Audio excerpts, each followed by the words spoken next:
It was deep winter in the Ardennes, a frozen forest where every breath turned to ice and every tree hid a threat. American troops had been told this sector was quiet, almost a rest area.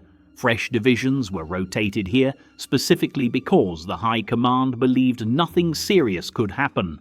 The ground was covered in thick snow, the forest was peaceful, and most soldiers assumed the enemy was beaten, retreating, and running out of options.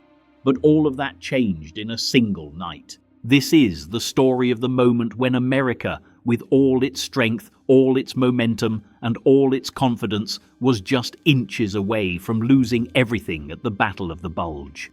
And it didn't happen slowly. It didn't unfold over days or weeks. It almost happened in one night because of surprise, panic, weather, and a level of German risk-taking nobody thought they were still capable of. The Americans were stretched thin along a massive line. Many men were newly arrived, barely experienced, and had never felt a large-scale attack. They were cold, tired, and scattered across small towns and forests. Most believed their biggest enemy was frostbite, not a major German push. On the other side of the forest, Hitler had secretly assembled what was left of his elite armored units. Tanks, armored vehicles, special forces disguised as Americans, and some of the most determined troops he still had. His plan was simple: smash through the American line by surprise, drive all the way to the coast, cut the Allies in half, and force a negotiated peace. Everyone in his circle knew it was desperate, but desperate plans can still do enormous damage, and the Ardennes was the perfect place because the Americans weren't expecting anything. As night fell, the fog grew thicker, snow hammered down, radios were unreliable, visibility dropped to almost nothing. For the Germans, this was perfect. For the Americans, it was a trap being sealed by nature itself. What happened next was one of the most chaotic nights in American military history. At around 5:30 in the morning, German artillery lit up the night sky. Thousands of shells smashed into American positions all at once, catching them completely unprepared. Entire units were woken up not by alarms, but by the sound of explosions ripping through the forest. Communication lines were cut instantly. Soldiers couldn't reach their commanders. Commanders couldn't reach headquarters. Headquarters couldn't figure out whether this was a small raid or a full-scale offensive. For the first crucial hours, nobody knew the scale of the threat, and that confusion was deadly. American outposts were hit first. Thinly defended and mostly manned by inexperienced troops, many of these positions were overwhelmed almost immediately. Tanks rolled through gaps before anyone even knew those gaps existed. Machine gun nests were surrounded. Roads that had seemed irrelevant suddenly became lifelines, and the Germans controlled many of them before sunrise. In those early hours, the US front almost collapsed completely. One division in particular, the 106th Infantry, was hit with such force that parts of it were surrounded before officers even understood what direction the attack was coming from. Entire companies were cut off in the dark. Platoons were scattered in the woods with no idea where friendly lines were. American soldiers described the night as shock, chaos, and a wall of steel appearing out of nowhere. Some units held their ground with everything they had. Others had no choice but to fall back as tanks burst through fog like ghosts. The German advantage that night was overwhelming. They had studied the terrain for weeks, moved their units under cover of darkness, and used the weather like a natural shield.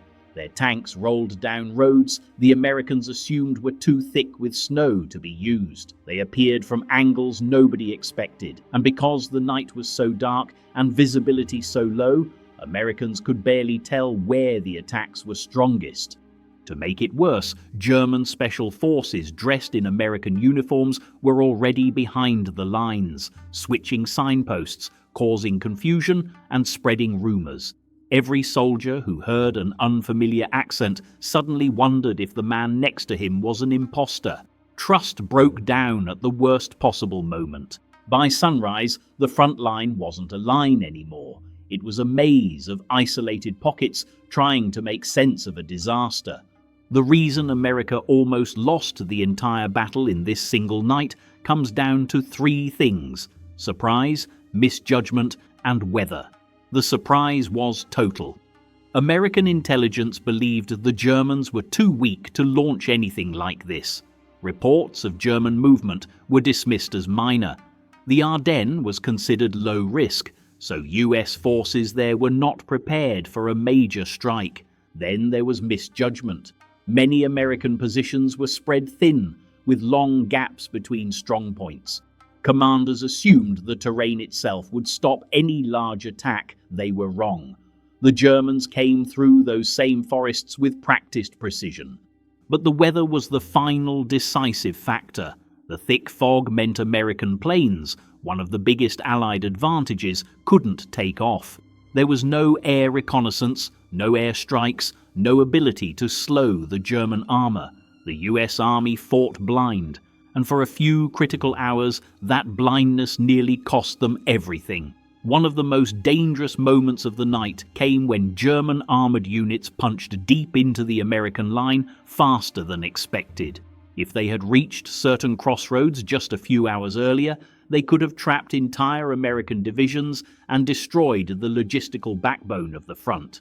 In one town, St. Vith, American troops fought through the night to hold the roads that would determine whether the US Army stayed alive or collapsed. The Germans attacked again and again, using the dark to conceal their movements. But American units fought back with fierce determination, using every building, every patch of snow, every corner of the town to slow the advance. That delay became crucial later, but during the night itself, commanders feared they were losing control. Another near catastrophe happened near the Schnee Eifel, where two entire American regiments were surrounded before they even realized they were encircled. By the time the sun rose, they were cut off, struggling to break out, and their fate would become one of the most painful chapters of the entire battle. American soldiers reported seeing long streaks of tank headlights moving like a river of fire through the trees. To many, it looked like the entire German army was pouring through the lines. In reality, the Germans were still limited by fuel shortages, but the scale of the night attack made it feel like an unstoppable wave. In some areas, American units fell back so fast that they left maps, equipment, and vehicles behind, only adding to the chaos. Rumors spread that the Germans were using captured American gear, which made identification even harder in the dark. Soldiers became jumpy, unable to tell friend from foe. At headquarters, confusion reached breaking point. Reports contradicted each other. Maps became useless. Commanders tried to assemble a picture of what was happening, but the battlefield had changed too fast. For a brief moment, some feared the Germans might not only break through, but actually cut the American position in half. The worst-case scenario, one Hitler desperately hoped for, was suddenly closer than anyone wanted to admit. If the Germans had captured key road networks that night, the entire US First Army could have been surrounded. Supplies would have run dry, communications would have collapsed completely, and the front in Western Europe might have experienced its most devastating setback of the war. But even in that terrifying night, American resilience started to show. Small groups of soldiers held crossroads against overwhelming odds. Engineers blew bridges at the last possible minute. Tank crews fought delaying actions in pitch-black conditions.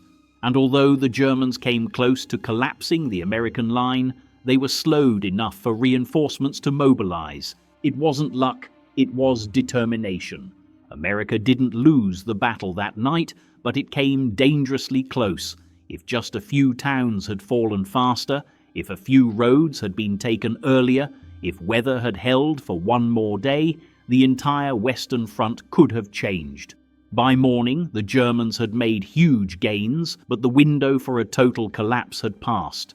The Allies were now aware of the threat.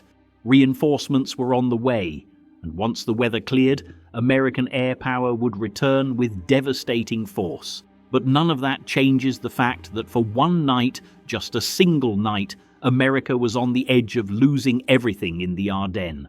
A night where the quiet forest erupted into chaos. A night where darkness and fog fought on the German side.